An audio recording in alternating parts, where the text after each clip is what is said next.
Hello everyone, welcome to channel learn with ease. आज हम solve करेंगे कैश बुक चैप्टर से question number 3, chapter 11 DK Goyal की book से class 11 accounts. Online classes, online tuitions के लिए आप मुझे स्क्रीन पर दिए गए नंबर पर व्हाट्सएप कर सकते हो अपना नाम और क्लास। और आप अगर सॉल्यूशन ढूंढ रहे हो टीएस ग्रेवाल और DK Goyal new edition book के, तो चैनल के होम टैब पर क्लिक करो, आपको सॉल्यूशंस अपलोडेड मिलेंगे। पोस्ट सेक्शन में एमसीक्यूज मिलेंगे क्विज की फॉर्मेट में, और एमसीक्यूज के सॉल्यूशन से शॉर्ट सेक्शन। तो बहुत कुछ है चैनल पर, विजिट द चैनल। अच्छा लगे तो शेयर और सब्सक्राइब जरूर करना। क्वेश्चन नंबर 3 में आपको ट्रांजेक्शन दी है जिसे आपको सिंगल कॉलम कैश बुक में रिकॉर्ड करना है। तो पहली ट्रांजेक्शन है कि हमने अपना बिजनेस स्टार्ट किया कैश 6 लाख रुपीज के साथ। तो ये जो मिस्टर रावत है ये ओनर है, और ओनर के इन्वेस्टमेंट को आप क्या कहते हो? कैपिटल। तो ये जो कैपिटल के फॉर्म में कैश बिजनेस में आ रहा है, उसकी एंट्री आपने क्या बनाई? Cash account debit to capital account. अब आपको कैश बुक में रिकॉर्ड करना है, तो इसे कैसे करोगे? आपको देखना है कैश अकाउंट यहाँ पर डेबिट हो रहा है या क्रेडिट हो रहा है। डेबिट हो रहा है। डेबिट हो रहा है, इसका मतलब आपको डेबिट साइड पे पोस्टिंग करना है। पर्टिकुलर्स में क्या लिखो? जो अकाउंट इसके साथ क्रेडिट हुआ है वो अकाउंट आपको पर्टिकुलर्स में लिखना है, टू कैपिटल अकाउंट 6 लाख। इसके बाद नेक्स्ट ट्रांजेक्शन में हमने कुछ अमाउंट बैंक में जमा की है, बैंक अकाउंट ओपन किया।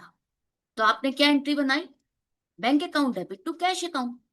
अब कैश अकाउंट यहाँ पर क्रेडिट हो रहा है, इसका मतलब आपको क्रेडिट साइड पे पोस्टिंग करनी है। और जो अकाउंट इसके साथ डेबिट हो रहा है उसे आप पर्टिकुलर्स में लिखोगे, लेकिन बाय बैंक अकाउंट। अब यहाँ पर टू नहीं लिखोगे, by bank account 2,50,000। Next transaction में हमने स्टॉक खरीदा और उसकी पेमेंट कैश में की। तो एंट्री क्या बनाते हो आप? Journal entry, purchases account debit to cash account 1,80,000। अब कैश यहाँ पर आपका क्रेडिट हो रहा है, तो क्रेडिट हो रहा है तो क्रेडिट साइड पे पोस्टिंग करोगे। डेट लिखोगे 5 फरवरी, और बाय परचेजेस अकाउंट, जो अकाउंट इसके साथ डेबिट हुआ, मतलब हमने ये कैश कहाँ स्पेंड किया, किस चीज को खरीदने के लिए, या क्या एक्सपेंस था जिसके लिए हमने पेमेंट की, वो आप पर्टिकुलर्स में लिखते हो बाय परचेजेस अकाउंट 1,80,000। इसका मतलब हमने स्टॉक खरीदा 1,80,000 का। नेक्स्ट हमने परचेज्ड गुड्स 70,000। अब यहां पर आपने स्टॉक खरीदा, लेकिन किससे खरीदा ये भी नहीं दिया, और आपने पेमेंट की है या नहीं की ये भी आपको नहीं दिया। तो इस सिचुएशन में आप क्या करोगे? आप ये मान के चलोगे कि आपने ये स्टॉक पेमेंट करके खरीदा है, तो 7 फरवरी को पेमेंट कर रहे हो, स्टॉक खरीद रहे हो, तो कैश आपका क्रेडिट हुआ, तो क्रेडिट साइड पे पोस्टिंग करोगे by purchases account 70,000। Next transaction में हमने स्टॉक खरीदा पारस से। अब ये जो आपने सामान खरीदा इसकी आपने पेमेंट नहीं की, ये क्रेडिट परचेज है, क्योंकि आपने जिससे सामान खरीदा उसका नाम दिया है और पेमेंट की कोई इंफॉर्मेशन नहीं है, तो इसका मतलब ये क्रेडिट परचेज है, और आप इसे बुक में यहाँ पर रिकॉर्ड नहीं करोगे, क्योंकि इसके लिए आपने ना तो कैश में पेमेंट की है ना कैश रिसीव किया। तो इसको हम यहाँ पर रिकॉर्ड नहीं करेंगे। लेकिन नेक्स्ट ट्रांजेक्शन, यहाँ पर आपने पारस को पेमेंट की है 58,600 और 1,400 का डिस्काउंट मिला। टोटल हमने 60,000 का सामान खरीदा था, मतलब उसके अकाउंट में 60,000 रुपीज स्टैंड कर रहे थे, क्रेडिट कर स्टैंड कर रहे थे। अब अगर आप पेमेंट करोगे तो क्या करोगे? पारस के अकाउंट को डेबिट करोगे 60,000। उसमें से आपने कितनी पेमेंट की? 58,600। बाकी का आपको डिस्काउंट मिला 1,400। इसका और आपका अकाउंट क्लोज हो गया। अब आपने जो पेमेंट की है उसकी आपको यहाँ पर पोस्टिंग करनी, कैसे करोगे? कैश अकाउंट आपको देखना है यहाँ पर डेबिट हुआ है या क्रेडिट हुआ है। कैश अकाउंट यहाँ पर क्रेडिट हो रहा है, इसका मतलब क्रेडिट साइड पे पोस्टिंग करनी है 12 फरवरी को।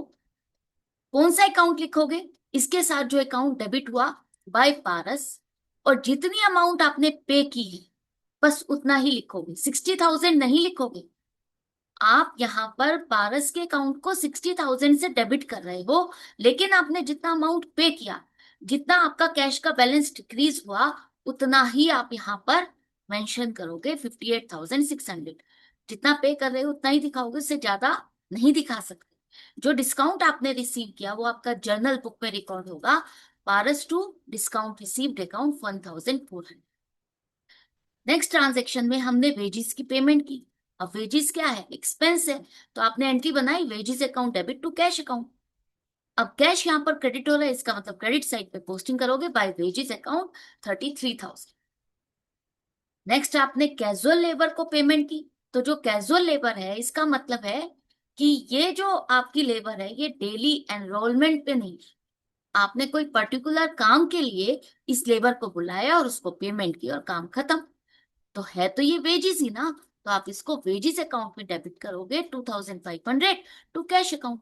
पेमेंट कर रहे हो तो कैश यहाँ पर क्रेडिट हो रहा है, इसका मतलब क्रेडिट साइड पे पोस्टिंग करोगे बाय वेजिस अकाउंट 2,500। हमने सामान बेचा, स्टॉक सेल किया लकी को, और इसके लिए हमें कैश की पेमेंट रिसीव हुई, मतलब कैश सेल हो गई। तो cash account debit to sales account 3,20,000।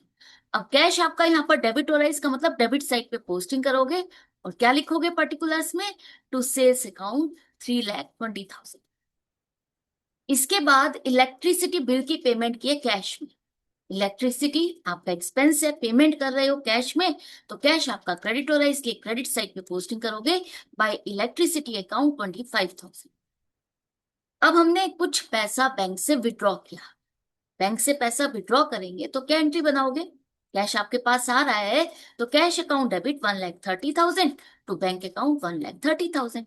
अब कैश यहाँ पर डेबिट हो रहा है, इसलिए डेबिट साइड पे पोस्टिंग करोगे टू बैंक अकाउंट 1,30,000। आपने कैश में सेल किया, कैश सेल है तो कैश रिसीव कर रहे हो, कैश डेबिट हो रहा है, तो आप डेबिट साइड पे पोस्टिंग करोगे टू सेल्स अकाउंट 50,000। और लास्ट में मिसलेनियस एक्सपेंसेस की पेमेंट की है 4,200। एक्सपेंस से पेमेंट करोगे तो कैश अकाउंट आपका क्रेडिट होगा, तो क्रेडिट साइड पे पोस्टिंग करो February 27 को बाय मिसलेनियस एक्सपेंसेस अकाउंट 4,200। अब इस मंथ की जितनी भी ट्रांजेक्शन्स थी आपने सारी रिकॉर्ड कर, इसके बाद बारी आएगी क्लोजिंग बैलेंस निकालने की।